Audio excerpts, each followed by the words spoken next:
Bon, j'espère que vous êtes prêts pour un sermon sportif aujourd'hui. Marjolaine, t'es sûre, tu veux? Alors, pourquoi j'ai ça? Parce qu'on est champion du monde. Oui, ça c'était il y a quelques mois. C'était quoi l'actualité de la semaine? L'actualité de la semaine. Est-ce que vous êtes des chrétiens connectés à l'actualité? Mathias, s'il vous plaît. Ah là là. Quand même, Kylian Mbappé en première page du Time Magazine. Ça, c'est un événement. Non, Mathias, t'es prêt? Bravo. Avec le titre Next Generation Leaders. Donc ça, c'est pour tous les moins de 30 ans dans l'Église, on va dire, ou moins de 35, allez, voilà. Les dirigeants de la prochaine génération. Et ce gars-là, à 19 ans, bien sûr, on sait ce qu'il a fait en Coupe du Monde. On sait ce qu'il a fait au Lyonnais dimanche dernier. Il nous a fait très mal. Pour ceux qui ne suivent pas, il a quand même mis 4 buts contre Lyon. Et cette semaine, il est en première page du Time Magazine, à 19 ans. Je ne sais pas s'il y a eu beaucoup de gars de 19 ans qui étaient en première page du Time Magazine. Mais c'est un jeune homme qui fait une différence dans son monde, en tout cas au moins, dans le monde du foot. Alors moi, je suis pas très bien parce que j'ai en ce moment un stagiaire qui est un fan du PSG. J'ai un gendre qui est un bad gun. J'ai un voisin stéphanois et un autre voisin qui est c'est très dur à dire pour moi. Il est marseillais. Voilà. Donc ce qui est super avec Sébastien, je connais le score des matchs de Marseille sans même regarder ni la télé ni mon téléphone. La semaine dernière, on passait un bon moment avec Philippe et Rosalie et on entendait « Oh !» Je dis « Ah, il y a 1-0 ». 10 minutes, un quart d'heure plus tard, ouais, ah, il y a 2-0. Et c'était ça. Et le match a fini à 2-0. On connaissait les buts. Mais bon, peut-être vous n'avez pas les pieds et les jambes de Kylian Mbappé. Et dans le match contre Lyon, il a encore couru à 35 km/h quand même, ce qui est quand même pas mal. Mais on a tous la Bible. Et ça, c'est plus puissant que les pieds de Kylian Mbappé. Alors peut-être vous ne serez pas en première page du Time, pardon. Mais la question qu'on doit se poser, c'est quelle différence je fais moi dans ma vie? Et peut-être j'aurai jamais une couverture comme ça, mais ce gars-là, 19 ans, il fait une différence et il n'est pas arrivé là juste par ses talents. Alors, on n'arrive pas à ce niveau de sport sans des efforts, sans une discipline, sans un travail ardu, sans une volonté, sans des sacrifices, clairement. Et donc peut-être on n'aura pas cet impact-là, mais quel impact je peux avoir? Et c'est le titre du sermon aujourd'hui. Quel impact avez-vous? Alors on va lire un passage, voilà le titre, un passage en Actes, parce que je crois que quand on voit l'impact des chrétiens, évidemment Jésus, il est notre maître et il a eu un impact incroyable dans le monde entier. Il y a un livre qui a été écrit il y a quelques années, il y a une vingtaine, trentaine d'années, sur les 100 personnages les plus influents dans l'histoire. Alors ils avaient mis, ça avait fait scandale parce que le gars avait mis Mohamed en premier. Alors voilà pourquoi il a mis Mohamed en premier, bon je sais pas. En tout cas dans les 10 premiers, il y a non seulement Jésus, bien sûr, mais ce qui est plus frappant, c'est qu'il y a Paul de Tarse. Et donc, il y a 2 chrétiens dans les 10 premiers. Il y a un bouddhiste, il y a un musulman, et c'est souvent des dirigeants spirituels, en fait, qui sont dans les 10 premiers de ce classement. Mais il y a Paul de Tarse, comme un des hommes les plus influents de l'histoire. Alors, évidemment, dans le livre des Actes, on voit l'impact des apôtres. Et j'aimerais relire ce passage en Acte 1, versets 4 à 8. Vous savez, quand Jésus est ressuscité, il est resté 40 jours avec les disciples sur terre. Et voilà ce qu'on lit en Acte 1, verset 4. Comme il se trouvait avec eux, il leur recommanda de ne pas s'éloigner de Jérusalem, mais d'attendre ce que le Père avait promis. Ce que je vous ai annoncé, leur dit-il. Car Jean baptisait d'eau, mais vous, dans peu de jours, vous serez baptisés du Saint-Esprit. Alors les apôtres réunis lui demandèrent, « Seigneur, est-ce en ce temps que tu rétabliras le royaume d'Israël ?» Il leur répondit, « Ce n'est pas à vous de connaître les temps ou les moments que le Père a fixés de sa propre autorité. Mais vous recevrez une puissance, le Saint-Esprit survenant sur vous. Et vous serez mes témoins à Jérusalem, dans toute la Judée, dans la Samarie et jusqu'aux extrémités de la terre. » Je ne suis pas certain qu'avant ce discours-là, les disciples avaient tout à fait compris, pendant le ministère de Jésus, ce à quoi il allait les appeler. On voit que quand Jésus meurt, évidemment, ils sont effrayés, ils vont se cacher. Jésus les avait envoyés 2 par 2, mais je pense qu'ils se demandaient un petit peu, mais qu'est-ce qu'on va faire après? Une fois qu'il est mort, qu'est-ce qu'on va devenir? Et Jésus, à ce moment-là, leur donne la vraie mission. Et il leur donne 3 choses ici. Il leur donne une promesse, il leur donne une vision, et il leur donne une mission. Et c'est ça dont j'aimerais parler. La première chose qu'il leur donne, c'est une promesse. Je suis assez convaincu que le plus grand problème qu'on a tous, et peut-être ce qui limite le plus notre impact en tant que chrétien, c'est qu'on ne croit pas qu'on peut avoir un impact. C'est qu'on se dit, mais bon, quelle différence je peux faire? Et puis peut-être, plus on est vieux chrétien, plus on ressent ça. C'est quand on est jeune chrétien, on va changer le monde, on va convertir tout le monde, et j'espère que les jeunes chrétiens, vous croyez ça, et les plus jeunes. Et puis, des fois, avec le temps, on se dit, bon, mais quand je regarde les 30 ans de ma vie, finalement, ouais, j'ai eu un peu d'impact, mais bon... Et puis peut-être qu'on a perdu l'espérance et l'espoir d'être un Paul de Tarse, d'être quelqu'un qui va faire une vraie différence dans cette ville, dans ce pays, dans le monde même. Donc je peux avoir un impact, oui, mais bon, très limité. Alors on va lire quelques écritures pour s'encourager, parce que le but de lire la Bible, c'est de retrouver du courage, de la foi, de l'espérance. Jésus, il nous dit des choses. Il nous dit d'abord, ce n'est pas vous qui m'avez choisi, mais moi je vous ai choisi. Et je vous ai établi afin que vous alliez, que vous portiez du fruit et que votre fruit demeure. Donc Jésus dit, je vous ai choisi. Selon ce que je comprends des Écritures, Jésus ne fait pas d'erreur. Il n'a pas fait une bêtise quand il a dit, allez, je voudrais que Bruno devienne chrétien. Puis après, oh mince, pourquoi j'ai choisi comme ça? C'était vraiment bête. Il est incapable, ce gars, il ne pourra rien faire, j'ai mal choisi. Non, Dieu, il a choisi Bruno, et il va mettre ce qu'il faut dans Bruno, pour que Bruno, il ait un impact autour de lui. Il ne fait pas d'erreur, Dieu, il nous a choisis. Et quand je dis « il nous a choisis », quand on regarde notre ville et notre pays, la plupart des gens dans ce pays, je ne sais pas le pourcentage, mais il est très élevé, ne croient même pas en Dieu. Et donc, on n'est pas là pour savoir si... qui sont les seuls chrétiens sauvés, est-ce que, voilà. Moi, je crois que dans notre Église, on enseigne la bonne doctrine sur le baptême et sur le salut. Il y a probablement des gens sauvés en dehors et dans d'autres églises, mais c'est même si on comptait tout cela, c'est pas beaucoup. Et au lieu de se poser la question, si telle église, ils ont la vérité, est-ce qu'ils prêchent la vérité, puis cela, et puis... Ça, c'est Satan qui nous distrait avec ça. La plupart des gens, ils ne croient même pas en Jésus. Donc pourquoi aller se poser la question si l'église d'à côté, est-ce qu'ils sont bien chrétiens, est-ce que leur doctrine est... Oui, on peut se poser la question, mais Satan, il nous distrait avec ça. La plupart des gens à Lyon, ils sont dans aucune église. Ce matin, ils sont dans aucune assemblée. Ils se fichent de Dieu, ils n'y croient même pas. Et c'est à ceux-là qu'on doit s'adresser en premier.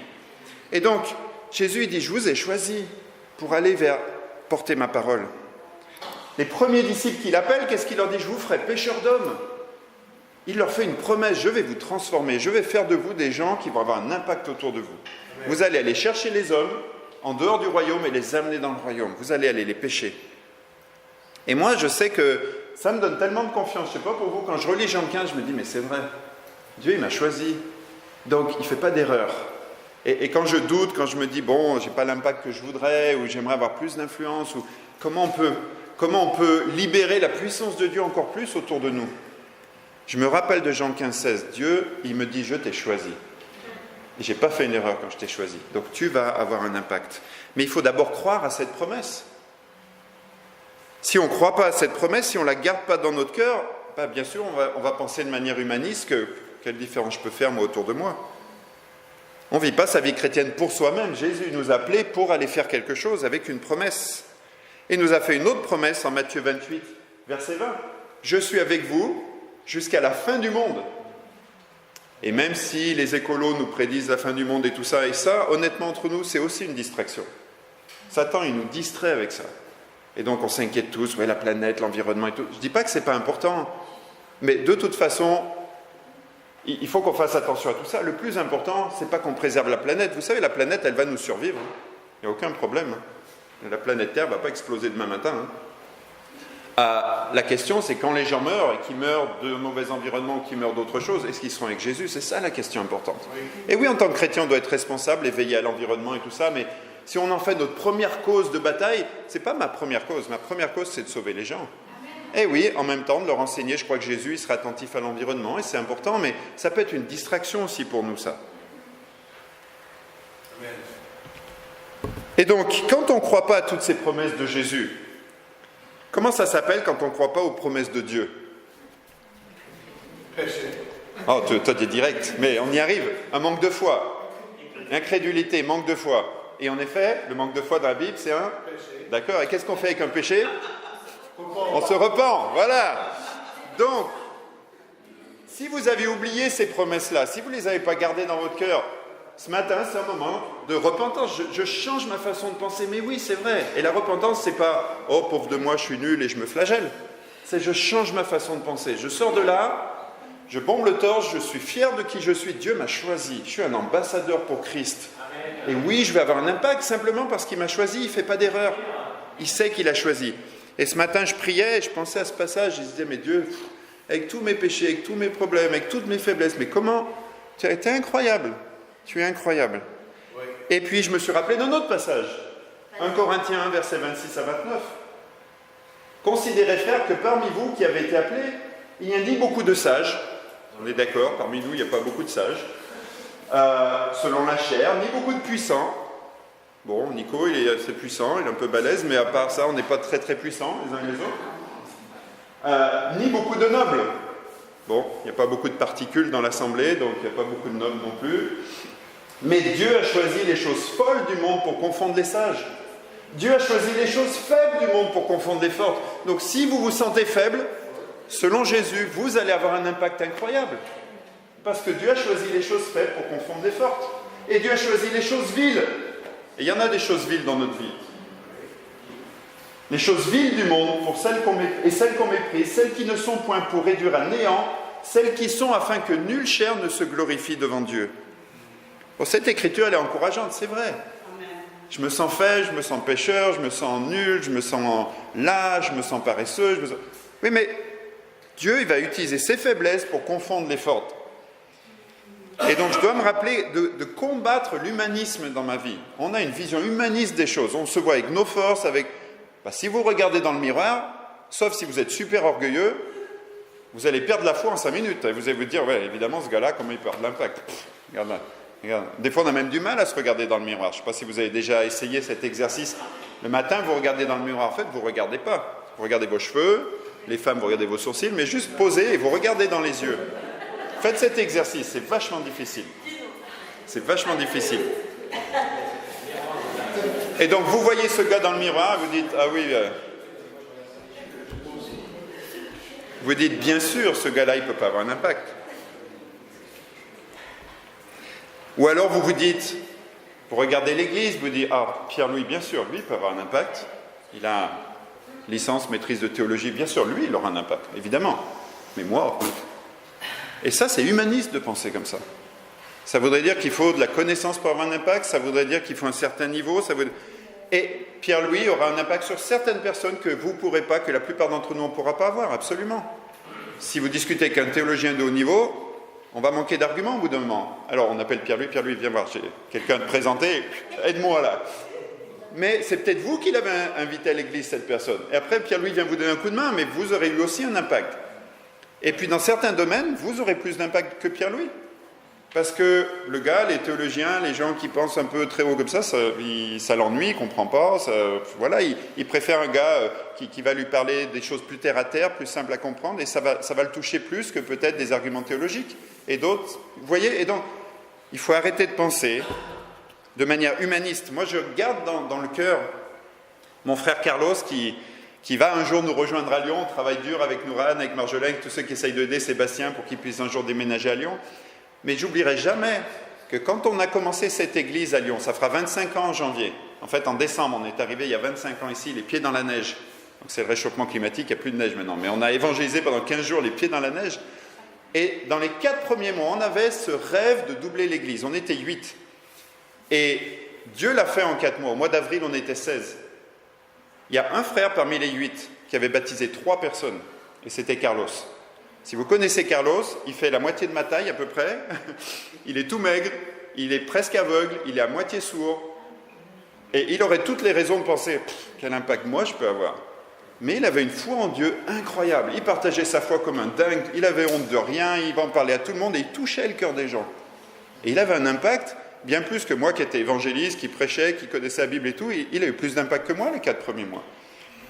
Et donc, vous voyez, c'est Dieu qui agit, c'est Dieu qui va nous utiliser. Ça ne dépend pas de nos forces, de notre expérience, ça dépend de notre cœur et de notre foi dans les promesses que Dieu nous a faites.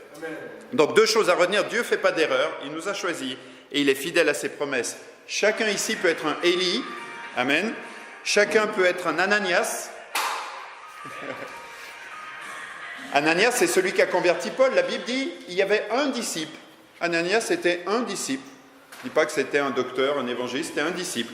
Et il a converti l'apôtre Paul. On peut tous être un Ananias, un Élie, à avoir un apôtre. Ce ne sera pas un apôtre dans le sens du Nouveau Testament, mais dans le sens d'être envoyé par Dieu, de faire une différence. Donc ce n'est pas une question de confiance en soi. Vous pouvez être la personne qui manque le plus de confiance en lui, de tout, mais si vous avez la foi en Dieu, Dieu va vous mettre les gens sur votre route et vous allez avoir un impact incroyable. Donc la première chose, c'est garder la promesse de Jésus. La deuxième chose, c'est la vision. Il leur a donné une vision. Et c'était quoi la vision de Jésus? Il leur dit, vous serez mes témoins, vous serez mes ambassadeurs. Jésus, il avait la vision d'un monde évangélisé. Et c'est ce qu'il leur dit en Matthieu 28, verset 19. Il leur dit, allez, faites de toutes les nations des disciples, les baptisant au nom du Père, du Fils et du Saint-Esprit. Est-ce qu'on garde cette vision? Alors peut-être vous avez du mal à avoir une vision du monde évangélisé, mais au moins de Lyon, qu'un jour, toutes les personnes qui habitent à Lyon auront eu l'occasion de connaître l'Évangile. Ils ont le choix, beaucoup probablement diront non, mais on peut dire, quand on parle de la foi, oui, j'ai déjà étudié la Bible, oui, on m'a parlé de Jésus, oui, je suis déjà à l'église, oui, je vous connais, oui. Et on ne peut plus inviter personne, parce que tout le monde a déjà été invité, connaît, et il y a peut-être des centaines de milliers de chrétiens sur une ville de 2 millions. Peut-être 100 000, 200 000, on ne sait pas combien deviennent des chrétiens. Mais on est tellement nombreux que tout le monde le sait. Et tout le monde a eu sa chance devant Dieu. Est-ce que ça, c'est toujours un rêve qu'on garde? Alors avant, on avait cette idée d'avoir un monde évangéliste dans notre génération. Oui, Dieu peut le faire dans notre génération. Mais peut-être c'était, je ne sais pas si ça venait de Dieu ou pas.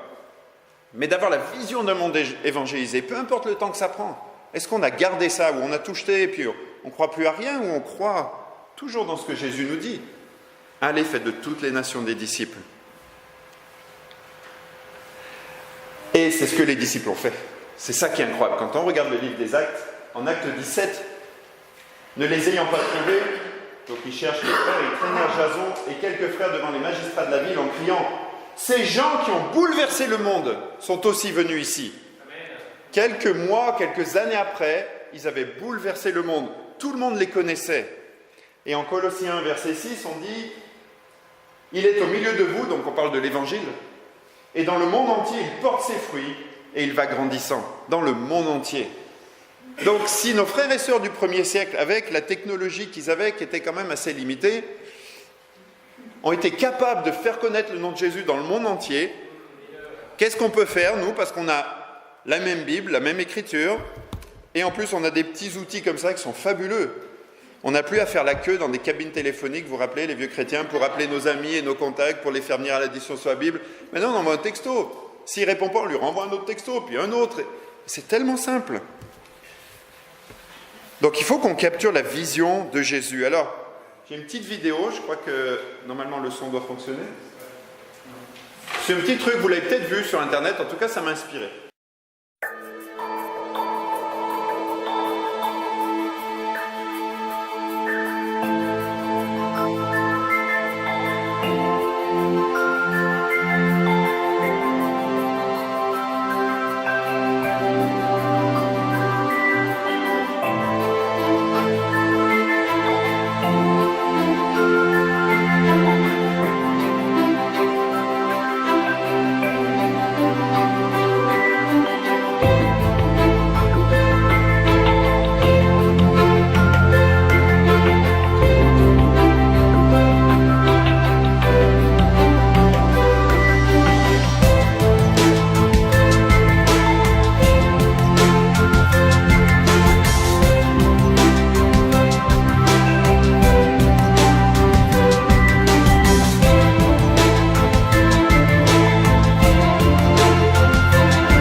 ça super, j'adore cette vidéo, c'est super inspirant. C'est vraiment inspirant. Alors, c'est un peu exagéré parce qu'on a quand même besoin de se réunir un peu et d'avoir une certaine organisation, mais dans l'esprit, vous comprenez l'idée et je trouve ça vraiment encourageant, inspirant. Jésus, il nous a enseigné ça, la multiplication des disciples. Et je crois dans notre Église, même au niveau international, il y a un peu trop de structure quelquefois. Et en ce moment, on est en train d'organiser des choses et tout, et ça me fait toujours penser à vous savez, ces fédérations de pêcheurs qui passent leur temps à faire des conférences sur la pêche, à expliquer toutes les techniques de pêche, les nouveaux matériels et tout, mais qui ne vont jamais pêcher. Et on peut passer notre temps à parler de plein de choses, et puis rater l'essentiel. Et Jésus nous a expliqué ce que c'était que la multiplication des disciples. La multiplication des disciples, c'est Joe Chrétien, comme on dit, ou Gaston en France, c'est Gaston Chrétien. Il fait un disciple, Gaston Chrétien, et puis son disciple, il fait aussi lui des disciples, et puis ses disciples, ils font d'autres disciples, et ça se multiplie pour ceux qui ont fait un peu de maths en puissance de 2, et ça va très vite. C'est ça le plan de Jésus pour évangéliser Lyon, pour faire connaître sa parole en France, et c'est ça la vision qu'il leur a donnée. Je ne sais pas si les apôtres étaient très forts en maths, mais Jésus leur dit, vous allez vous multiplier. Et donc si un prédicateur, Joshua, il décide, je vais faire un disciple tous les ans, et puis non, il décide même plus, parce qu'il y a plus de fois, il va faire un disciple par jour. Il fait un disciple par jour. Au bout d'un an, il aura fait 365 disciples. Une église plus grande qu'on n'a jamais vue ici à Lyon. L'année d'après, il fait la même chose. 730 disciples, et puis il continue comme ça. Et il fait ça pendant 33 ans. Donc il sera vieux à partir de ce moment-là, 64 ans, 65 ans, il sera vieux. Et bien au bout de 33 ans, dans son église, il y aura 12 000 personnes. 12 045 exactement. S'il baptisait un disciple par jour pendant 33 ans. Ça serait pas mal. Mais si Joshua, il fait juste un disciple cette année, et puis il enseigne à ce disciple à en faire d'autres, et puis ce disciple, il enseigne à en faire d'autres, et chacun de ces nouveaux disciples, chaque année, on fait un disciple. Si nous tous ici, on aide une personne à devenir chrétienne chaque année, eh bien là, si vous êtes tout seul au début, à la fin de la première année, vous êtes 2, puis après, vous êtes 4, parce que vous en avez fait, chacun de vous en a fait un autre. Et puis après 3 ans, vous êtes 8. Et au bout de 33 ans, lui, il a 12 000 personnes dans son église. Mais s'il le fait de l'autre manière, il aura 8,6 milliards de personnes dans son église en 33 ans. Le plan de Jésus, c'est Jésus qui a créé les maths. Moi, je crois que le monde entier, c'est des mathématiques, c'est ma théorie. Mais je crois que Jésus, il savait de quoi il parlait. Et il n'y avait pas 8 milliards d'êtres sur la Terre à son époque. Donc il savait que ça prendrait même moins longtemps. Mais aujourd'hui, je crois qu'on est à 7 milliards quelque chose. Ça veut dire en 33 ans, si chacun de nous en fait un disciple chaque année, c'est tout ce que ça demande, et que chaque nouveau disciple fait la même chose, le monde peut être transformé. Et c'était ça la vision de Jésus. Il ne faut pas que nous, en tant que disciples, on la perde. Et peut-être on n'y arrivera pas parfaitement, et on ne fera pas un disciple tous les ans, mais ça doit être notre vision. Chaque année, je veux aider quelqu'un à devenir chrétien, tous les ans. Moi, ça fait 32 ans, et je lutte, et je bats, et je prie pour ça tous les ans. Il n'y a pas un moment où j'y pense pas. Je veux aider quelqu'un à devenir chrétien, ça doit faire partie de notre ADN chrétien. Et Dieu fera le reste si on capte la vision de Jésus. Donc faire des disciples, un par un. Est-ce que je fais partie du plan de Jésus? Est-ce que je suis dans son plan? Est-ce que je suis un de ceux-là qui fait tous mes efforts? Ou bien je suis juste là et je viens à l'église. Comme on a vu, l'église, c'est pas venir le dimanche et s'asseoir sur des bancs. L'église, c'est ça, c'est partager notre cœur avec les autres. C'est pouvoir apporter de la joie dans la vie de quelqu'un, lui faire connaître le vrai amour de Jésus, l'aider à avoir des relations profondes, à avoir un mariage fantastique et une famille fantastique, une famille unie, à trouver des relations avec de vrais amis qui vont nous aider pendant le restant de notre vie, d'aider les gens à vivre pour les autres et plus pour eux-mêmes. Vous transformez, quand vous mettez le doigt sur quelqu'un qui n'est pas chrétien, vous commencez à étudier la Bible, vous allez bouleverser sa vie. Son système de valeurs, son système de pensée va être complètement bouleversé, pas par vous, par la parole de Dieu. Et moi j'étudie avec Victor, et oui, je prie que Victor, ça le transforme sa vision des choses. Mais je sais comment vivra Victor s'il ne suit pas Jésus, malheureusement. Mais je sais comment il vivra s'il suit Jésus. Il aura des choses incroyables. C'est un trésor que Bruno, Teddy, je crois qu'il a invité, et moi, Josh, on est en train de lui apporter. On a un trésor à lui offrir. Et j'espère qu'il va le prendre à cœur, de tout son cœur.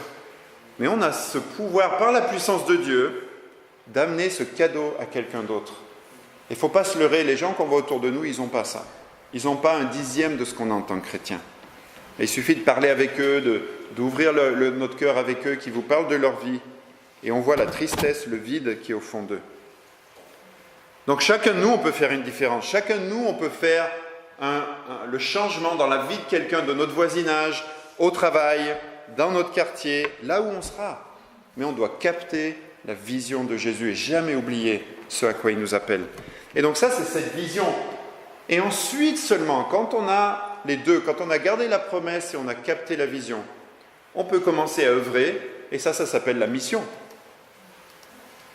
Mais des fois, on se trompe, on part dans la mission et on ne croit même pas qu'on peut faire une différence. On n'a pas confiance en Dieu, on n'a pas cette foi. Ou bien, on a perdu la vision. Alors ça, c'est le passage à l'action. Alors c'est quoi l'action ? C'est facile la réponse. Il faut parler, il faut avoir notre bouche, il faut témoigner. Ça, c'est vrai. Mais c'est aussi un travail que Dieu nous demande. On est des ouvriers dans son champ. Je vous rappelle l'image, c'est des ouvriers qui se lèvent tôt, qui travaillent dur. Et cette semaine, j'ai parlé à Val Korah. Val Korah, il dirige l'EMS. L'EMS, c'est l'organisation qui finance nos églises en Europe. C'est eux qui nous aident pour pouvoir embaucher Joshua et Christelle ici à Lyon. Et Val, c'est le président de cette association. Et donc, on discute régulièrement ensemble. Et il est ancien dans l'église à Boston aussi. Et cette semaine, on discutait de l'église ici. Je lui donnais toutes les bonnes nouvelles, comment les choses vont bien et avancent. Et puis il me dit, mais t'as jamais pensé, toi, avec ton travail, et tout, il me demandait ce que je faisais, comment ça allait mon travail, t'as jamais pensé à peut-être un jour arriver à travailler pour l'église en partie au moins, mi-temps peut-être, puis ton travail ? Alors sur le moment, j'ai pas eu la présence d'esprit de lui répondre ça. Puis après la conversation, j'ai réfléchi, je dis mais je fais déjà ça. Je travaille déjà, au moins, peut-être pas à mi-temps, mais bien à tiers-temps pour l'église déjà. Je fais déjà ça. Parce que tout le temps que j'ai en dehors de mon travail, il va être consacré à l'église, à ma mission, à ce que je veux faire pour aider les autres. Et en fait, je me suis dit, mais on travaille tous à temps partiel pour l'église. On n'est pas trop à temps plein, parce qu'en général, on a des boulots d'activité, mais on est tous à temps partiel. Si, les retraités, ils sont à temps plein. Ils travaillent à temps plein, les retraités. Waouh! Donc, on a au moins 4 ou 5 personnes à temps plein, 5, 6, 7. Et des fois, on a une vision qui est déformée, on oublie que, mais oui, je suis un ouvrier pour Dieu. Je suis un ouvrier bénévole, certes, mais pour Dieu, est-ce qu'on est vraiment bénévole ? Je ne crois pas même qu'on est vraiment bénévole. Parce que le salaire qu'on a reçu de la part de Dieu, c'est une récompense. Le salaire du péché, c'est la mort, mais la vie éternelle, c'est un don gratuit de Dieu. Et donc, on œuvre en reconnaissance. Dieu nous a même payé avant, et on travaille pour lui. Mais on travaille pour avoir un impact, et ça ne suffit pas pour avoir un impact. Dieu, il va agir quand on sera connecté à lui. Il dit, si vous m'aimez, vous garderez mes commandements. Donc, on ne va pas garder ses commandements si on ne l'aime pas, si on n'a pas cette connexion. Et moi, récemment, j'ai redécouvert dans la prière ce fait tout simple de se connecter vraiment à Dieu. Et je me suis rendu compte qu'on peut prier un quart d'heure, une demi-heure sans connexion. On a dit des choses, on a fait notre prière, mais ça ne nous remplit pas spirituellement. Et le simple fait d'y penser et de se concentrer, de trouver le bon endroit, le bon lieu, la bonne manière. Et moi, je dois admettre, je reconnais que c'est à genoux, dans ma chambre, dans le noir et dans le silence. J'ai besoin d'enlever certains sens, l'ouïe et la vue, pour pouvoir me concentrer sur Dieu. Et il y en a qui adorent prier dehors, dans les parcs et tout. Moi, ça me distrait, j'ai du mal. Mais j'ai trouvé ça, et donc... et j'arrive vraiment à me concentrer. Et mon seul but au début de la prière, c'est de trouver la connexion. La Wi-Fi, quoi, que le réseau il passe et que ça saute pas, que ce soit stable. Et des fois ça prend 10 minutes, des fois ça prend un quart d'heure, des fois ça prend 20 minutes, mais il y a un moment où on le sent. Ça y est, je suis connecté. Et ça prend un quart d'heure, pourquoi ? Parce qu'il faut que je chasse toutes les idées qui arrivent à droite, à gauche, ce que j'ai à faire dans la journée. Ah oui, j'ai pas envoyé le mail à lui. Ah oui, puis hop, ah oui, puis je pense à lui, puis je commence à prier pour quelqu'un. Non, prie pas pour quelqu'un. Dieu, je me connecte. Et c'est fou, il faut un moment pour chasser tout ça. Mais si on s'y concentre puis on se force, on y arrive. Au bout d'un moment, on arrive à chasser toutes les autres pensées et on n'est plus qu'avec Dieu. Et ce moment-là, il est formidable. Parce qu'à ce moment-là, même si vous priez que 5 minutes, c'est puissant. Parce que vous savez que Dieu vous entend et qu'il va répondre. Et c'est quelque chose que j'ai lu dans le livre Circle Maker. Je vous ai dit, je lis ce livre sur la prière que Steve Cannon nous avait offert, l'évangéliste d'Indianapolis, qui est vraiment formidable. Et il parlait de ça et j'ai essayé de mettre en pratique et ça fait vraiment une différence dans ma vie de prière, de me connecter à Dieu. Et donc, si on aime Jésus, si on est vraiment connecté à lui, on va garder ses commandements. Parce que Jésus va bénir le cœur et pas les actions. Il faut se rappeler de ça. Il ne faut pas qu'on parte à l'action comme ça, en pensant qu'on aura un impact, si on ne se sent pas guidé par Dieu. Et donc, la première des choses à faire, ça va être prier. Alors, attendez, ça c'est avant. Je crois que j'ai un problème d'ordre là, mais ce n'est pas grave. La première des choses, ça va être prier. J'ai une étude, je pourrais vous l'envoyer vous pouvez la faire vous-même, l'impact de la prière dans le livre des Actes. Quand vous voyez toutes les grandes choses qui se passent, ils baptisent 3000 personnes, après ils baptisent un tel, et puis ils baptisent un tel, et puis ça se multiplie. Et chaque fois, vous remontez quelques versets, il y a une prière puissante des disciples. Et il y a vraiment un rapport très fort dans le livre des Actes entre la prière et l'impact que ça a dans la vie des gens et dans leur propre influence. Ils persévéraient dans l'enseignement des apôtres, dans la communion fraternelle, dans la fraction du pain et dans les prières. Donc il y avait les actions, l'enseignement et il y avait la prière. C'est étonnant parce que dans ces quatre choses qu'on connaît très bien, on ne parle pas d'évangélisation. Alors il y a l'enseignement des apôtres, c'est clair que ça en fait partie, mais ils se concentraient sur l'enseignement, l'étude de la parole de Dieu, de la Bible, dans la communion fraternelle, dans leurs relations les uns avec les autres, dans la fraction du pain, ne pas oublier ce que Jésus avait fait pour eux, et dans la prière.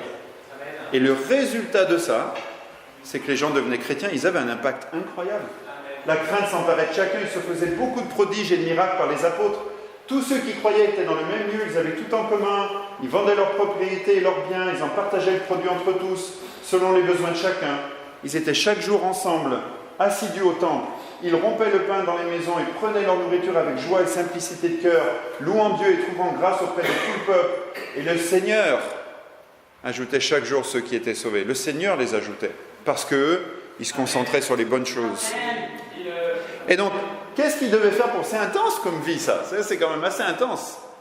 Qu'est-ce qu'ils devaient faire? La première des choses, si on veut accomplir la mission et avoir un impact, il faut renoncer à soi. On n'aura pas d'impact si on ne met pas en pratique les commandements de Jésus.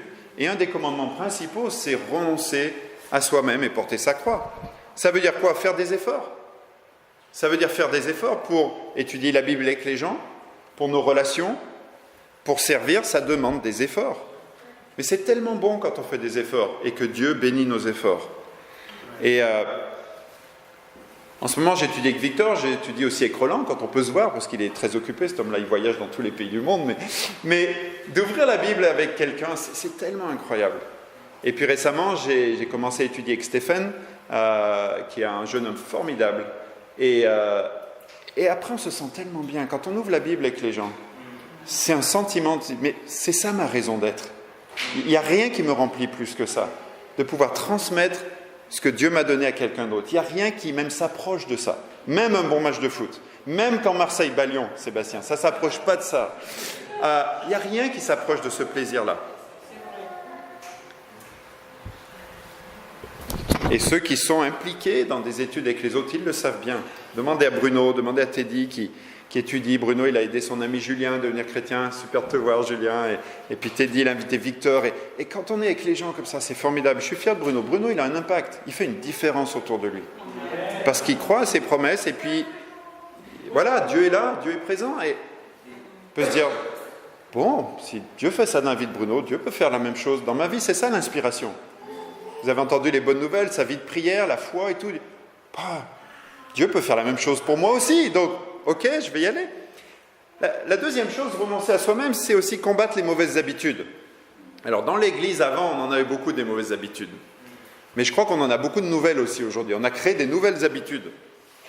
Par exemple, un peu se laisser aller. Alors, avant, on était un peu abusif et on s'était un peu trop larmé à fond et tout. Mais je crois que les mauvaises habitudes maintenant, c'est bon, on se laisse un peu aller à ses pulsions, à ses envies. On écoute son corps. Et Dieu nous appelle à aller au-delà de notre fatigue, au-delà de nos faiblesses, au-delà de nos envies. Pour moi, la meilleure définition de renoncer à soi-même, c'est faire ce qu'on n'a pas envie de faire et le faire de tout son cœur. Amen. Et je ne sais pas si vous êtes comme moi, il y a plein de choses, j'ai pas envie des fois.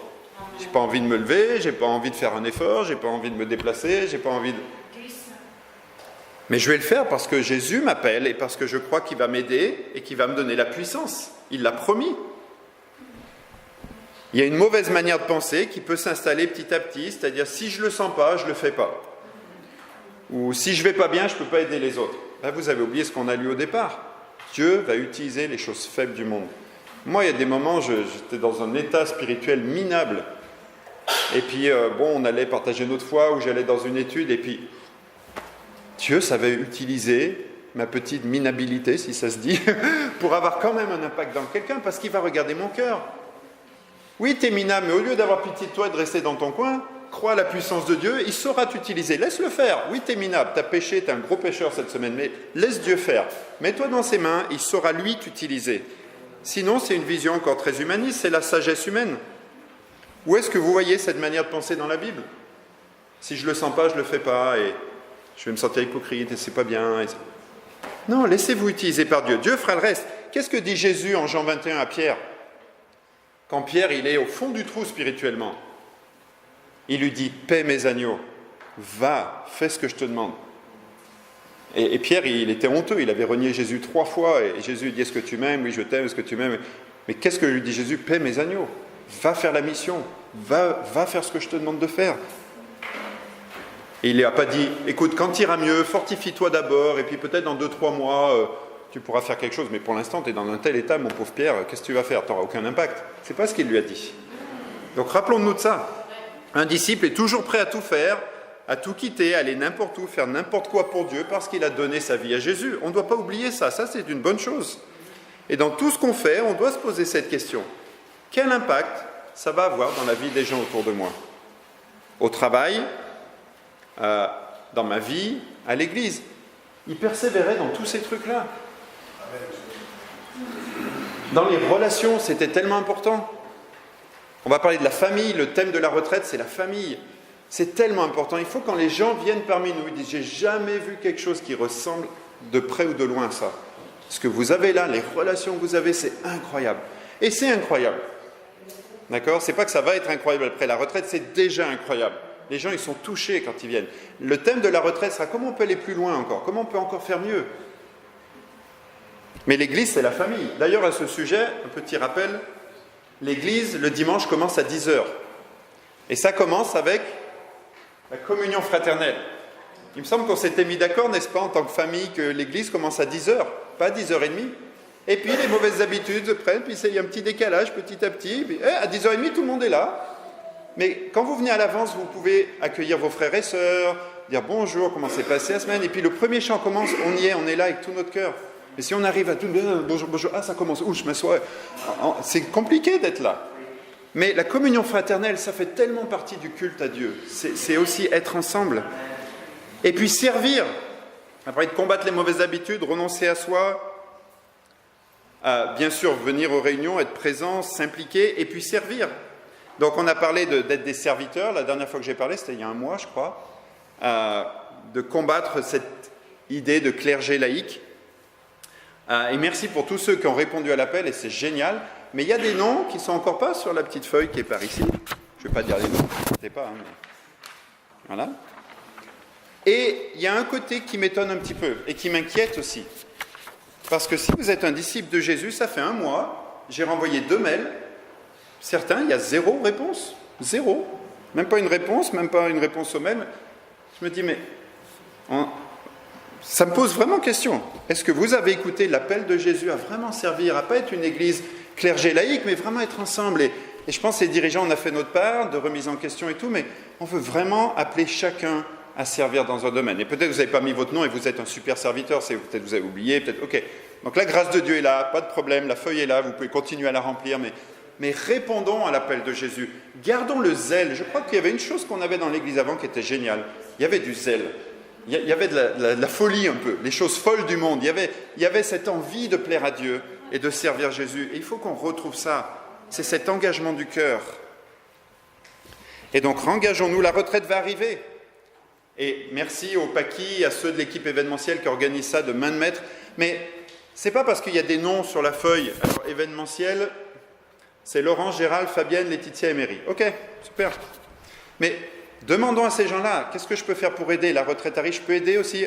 Vous n'êtes pas dans les noms, mais ici c'est écrit serviteur de Jésus. Donc, allez demander, est-ce que je peux aider à quelque chose pour vous aider à organiser?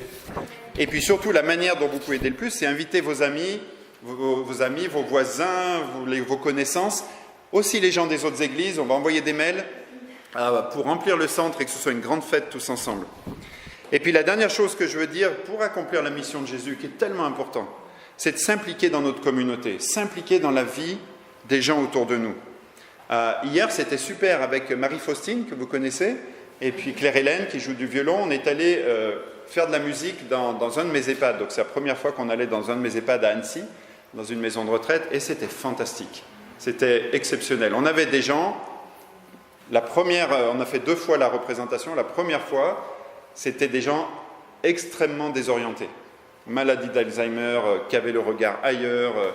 Il y avait une dame, elle rigolait tout le temps. Une autre, elle tapait dans les mains. Une autre, elle parlait. Il y en a une autre, elle chantait le travail, c'est la santé, rien faire, c'est la conserver tout le temps. Elle chante ça toute la journée. Mais il y avait un monsieur qui est un ancien artiste peintre qui était là avec sa femme. Donc lui est très dépendant physiquement, mais il a encore toute sa tête et sa femme, elle est partie, quoi. Elle est vraiment ailleurs. Et ils étaient ensemble et tout. Et puis il lui tenait la main. Et puis il me dit, je ne sais pas si elle ressent quelque chose quand je lui tiens la main. Et puis on a discuté, mais pendant la musique, cette femme-là, elle était apaisée. On voyait vraiment que ça avait un effet sur elle. Et puis lui, après, il m'a dit, c'était formidable, mais est-ce que vous pouvez faire ça plus souvent? Vous savez, on s'ennuie. Est-ce que vous pouvez revenir plus souvent? Et ça m'a tellement touché. Et je me dis, nous, on est des disciples, on a du temps. Moi, quand j'étais étudiant, j'ai commencé comme ça la gérontologie. À Paris, on allait animer dans une maison de retraite tous les samedis. Et c'est comme ça que ça a commencé. Et on a tellement de temps à donner aux gens, à des gens qui en ont tellement besoin. Il faut qu'on s'implique dans ces communautés, dans le sport, dans la musique, dans tout ce que vous pouvez faire. Et partout où je suis, quand je fais tout ça, mon but, c'est comment je peux avoir une influence. Et pratiquement partout où je suis allé, que ce soit au sport, que ce soit à la musique, j'ai toujours essayé d'amener les gens à l'église. C'est mon but, c'est pour ça que je suis là. Ouais, j'adore faire de la musique, mais je ne fais pas de la musique juste pour faire de la musique. Et Marjolaine va s'impliquer avec nous. On va faire des concerts les 1er et 2 décembre avec les conteuses, des contes et musique. On vous enverra les invitations. Il y a peu de place, donc ce sera les premiers inscrits. Et Marjolaine s'implique aussi avec nous. Et Marjolaine peut m'aider à avoir un impact sur Claire-Hélène et Marie-Faustine aussi. Et donc, en faisant des choses qu'on aime faire, pour moi, c'est ça évangéliser, c'est ça partager sa foi, c'est faire ce qu'on aime avec les gens. Et puis cette semaine, j'ai une question de Thierry Fender m'a appelé. Alors j'ai apprécié qu'il m'appelle pour m'en parler. Et en fait, il était sollicité pour être trésorier de son club de tennis. Alors, il me dit, toi qui as été impliqué dans le sport et tout, qu'est-ce que t'en penses? J'ai peur que ce soit trop d'engagement, que ça me prenne trop de temps. Et puis, bon, il savait ce que j'allais lui dire. Je dis, Thierry, oui, il faut mesurer le temps que ça va te prendre, mais toi, en tant qu'évangéliste, tu n'as pas beaucoup de contact avec le monde parce que tu n'es pas dans un travail où tu rencontres des gens et tout ça. Je dis, il faut que tu y ailles, bien sûr, vas-y. Quelle opportunité incroyable de rencontrer les gens.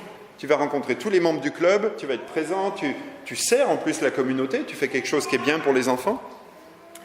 Et je pense que Jésus, il était comme ça, il était proche des gens, il s'impliquait dans la vie des gens. Donc réfléchissez à ce que vous pouvez faire, dans quoi vous pouvez vous impliquer dans la communauté autour de vous pour avoir aussi un impact. Donc, vous voulez avoir l'impact de Jésus, garder la promesse de Jésus dans notre cœur, capter la vision de Jésus, et puis ensuite, et enfin, accomplissez la mission de Jésus. Et peut-être que vous n'êtes pas un Kylian Mbappé, vous ne le serez jamais. Mais Dieu peut faire une différence énorme, éternelle dans la vie des gens, grâce à vous. On va prier ensemble. Merci Seigneur pour ta parole qui nous guide, qui nous inspire, mon Dieu, qui nous rappelle que tu nous as choisis et que chacun de nous, on peut faire une différence au-delà de ce qu'on pense, de ce qu'on espère, de ce qu'on peut voir avec nos propres yeux. Et aide-nous à croire cela, Seigneur. Aide-nous à croire que dans toutes nos faiblesses, tu vas nous utiliser. On ne sait pas comment, mais là où on sera, tu vas nous faire briller, tu vas toucher le cœur de quelqu'un qui a besoin de nous. Que ce soit des personnes âgées, que ce soit des personnes qui sont athées et perdues, qui ne croient en rien, que ce soit des personnes dans la détresse, que ce soit simplement nos collègues ou nos voisins, mon Dieu, tu vas nous aider. Seigneur, aide-nous à avoir une influence dans ce monde qui en a tellement besoin. Aide-nous d'être les flambeaux, Seigneur, de ne pas être sous la table, mais de vraiment briller, d'être fiers de qui on est, d'avoir cette relation avec toi, de te connaître et de donner ce trésor au maximum de personnes autour de nous. Merci, mon Dieu, de nous avoir rappelé une vie qui n'est pas ennuyeuse, une vie qui est remplie, une vie qui est pleine de bonheur et de satisfaction, d'abord dans nos relations avec toi et les uns avec les autres. Dans nos mariages et nos familles, mon Dieu, tu nous donnes un espoir d'avoir une famille unie, et ça, c'est un bien tellement rare. Merci, Seigneur, pour chaque personne qui est ici, pour son cœur, pour le fait de vouloir te suivre. Soutiens-nous, Seigneur, cette semaine. Donne-nous ta puissance par l'Esprit que tu nous as promise. pour qu'on fasse une différence dans cette ville. Merci Seigneur, au nom de Jésus. Amen.